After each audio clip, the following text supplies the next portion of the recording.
بسم الله الرحمن الرحیم.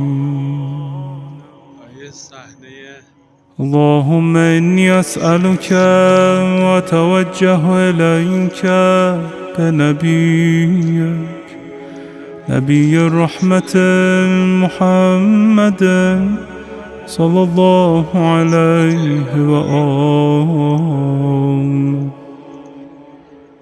يا أبا القاسم، يا رسول الله، يا إمام الرحمة، يا سيدنا ومولانا، إنا توجهنا واستشفعنا وتوسلنا بك إلى الله وقدمناك بين يدي حاجاتنا.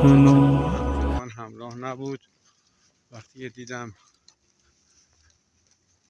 جلو میای عقب میای پیغام داری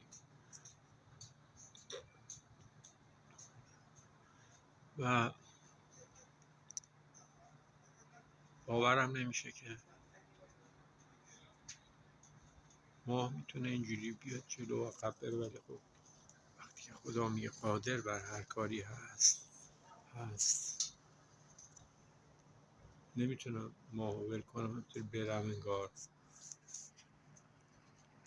خدایا با اینکه تو تنها نیستی، ولی من همش احساس میکنم که یه دونه چراغ تو آسمون هست، نمیتونم تنهاش بذارم این چراغ رو.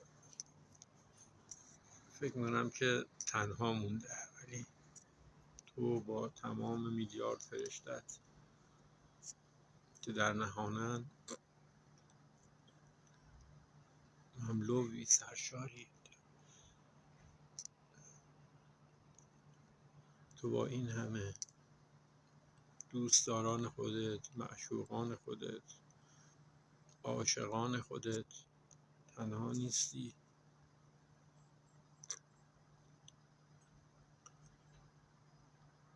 خدایا از اینکه فکر میکنم و به من میگی که بگو ماه در میاد